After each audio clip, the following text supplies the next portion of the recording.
We always look at primarily Israel because we see that as God's prophetic clock. And for the last few weeks now, we've been looking at a prophecy series that I've titled The Perfect Prophetic Storm. And this is part 5. We're looking at these conditions that are coming together to form this storm prophetically. The first one we looked at was Iran's Islamic eschatology and the role that Ahmadinejad plays in the end times prophetic program, especially on the heels of his very controversial re-election. Some believe, really most believe, it was a rigged re-election.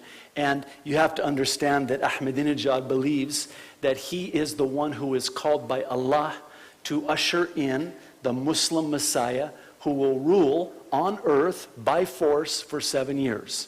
So this is very interesting because it does tie in with Bible prophecy. Eschatology, by the way, is just another fancy word for end times theology, end times beliefs, studies of the last days. The second factor we looked at was the North Korea factor. Now understand that North Korea provides Iran with data, and then in turn, Iran provides North Korea with money. It's a beautiful marriage. Well, maybe not so beautiful, but they are in cahoots with each other, and they are planning and plotting together. They have the same goal on different parts of the globe. And that's our third one, a global quest for peace and security. And this is the third condition leading to this perfect prophetic storm. There's this global cry and even this international quest for peace and security in the world, and it's under the banner of our fourth condition, and that is a two-state solution. That's Israel and Palestine living together in peace and security. And we looked at the prophecy where the Apostle Paul, by the Holy Spirit to the Thessalonian church, says that when they say peace and security, then sudden destruction comes upon them as a woman in labor. And we looked at just recent headlines from just that past week, how that everywhere you go, every news article you read, every website you visit, you will find peace and security, exactly as the Apostle Paul prophesied it would be some 2,000 years prior. Our fifth condition today, and we're going to be looking at this, is the fulfilling of a prophecy about Babylon, which will ultimately be destroyed, but needs to be rebuilt first. Now, are you aware that Babylon is in, of all places, Iraq? It is 50 miles south of the capital of Iraq, we know as Baghdad. But there is this ancient city, rich with history, located there in Iraq, and the name of this ancient city is Babylon. Very interesting prophecy, and it has been the source of much debate amongst many. Joel Rosenberg on June 28th posted the following article to his blog site. Bible skeptics, take note. Babylon is being rebuilt just as prophesied. Regular readers of this weblog and my books know that the Bible prophecy says the ancient city of Babylon in Iraq will be rebuilt and become the greatest center of wealth, commerce, and power in the last days of history. The books of Isaiah, Jeremiah, Ezekiel, and Revelation are explicit on this subject. Skeptics and cynics abound, to be sure, but the fact is Babylon is being rebuilt pardon me, right now, in part with U.S. taxpayer funds. Thank you very much. Iraqi leaders hope that eventually millions of tourists will come to visit, and real progress is being made. As Iraq becomes increasingly stable and secure, direct foreign investment is going to flood in, and Iraq will become the wealthiest country on the planet. ExxonMobil, the world's largest company, for example, is positioning itself to become a major investor in the Iraqi energy sector. Other major oil companies are doing the same. The Iraqi government in recent months has been deploying investment incentive packages to draw in such companies.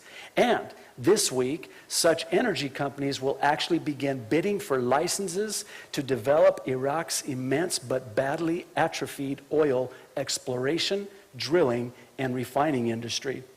Consider, for example, this headline from the Associated Press: "World's big oil companies preparing for return to Iraq." And this is just the beginning. Skeptics, take note. The Bible is coming true, one prophecy at a time.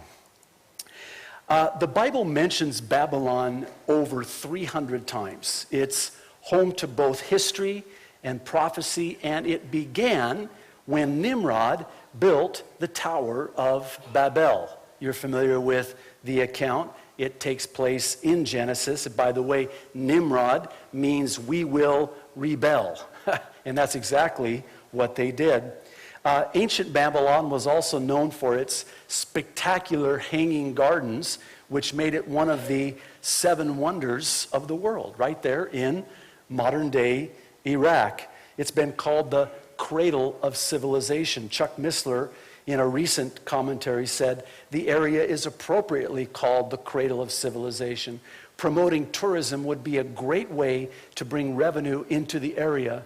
A stream of tourists interested in the ruins of ancient Babylon would bolster the local hotels and the food and entertainment industries. The U.S. State Department and the Iraqi Board of Antiquities and Heritage are beginning to work on the Future of Babylon project to preserve the ruins of ancient Babylon and make the area tourist friendly. Actually, the wheels were set in motion on June 1st of last month. In the book of Revelation, the Apostle John writes and reveals in graphic detail about the role that Babylon plays in the end of days. Revelation chapter 17 and Revelation chapter 18 hold for us this revelation. The first one in 17 verses 1 through 5, John receives this revelation and writes by the Holy Spirit, and look at the graphic imagery. He says, "One of the 7 angels who had the 7 bowls came and said to me, 'Come, I will show you the punishment of the great prostitute who sits on many waters. With her the kings of the earth committed adultery, and the inhabitants of the earth were intoxicated with the wine of her adulteries.' Then the angel carried me away in the spirit into a desert. There I saw a woman sitting on a scarlet beast that was covered with blasphemous names and had 7 heads and 10 horns. The woman was dressed in purple and scarlet and was glittering with gold, precious stones, and pearls. She held a golden cup in her hand, filled with abominable things and the filth of her adulteries. This title was written on her forehead: Mystery Babylon, the Great, the mother of prostitutes and of the abominations of the earth." Now, Revelation 18, verses 1 through 3. "After this, I saw another angel coming down from heaven. He had a great authority, and the earth was illuminated by his splendor. With a mighty voice he shouted, 'Fallen, fallen is Babylon the Great. She has become a home for demons and a haunt for every evil spirit, a haunt for every unclean and detestable bird. For all the nations have drunk the maddening wine of her adulteries. The kings of the earth committed adultery with her, and the merchants of the earth grew rich from her excessive luxuries." It's important that you understand that there's a distinction between the 2 Babylons that are mentioned here in the book of Revelation. You have the Babylon of chapter 17, and you have the Babylon of chapter 18.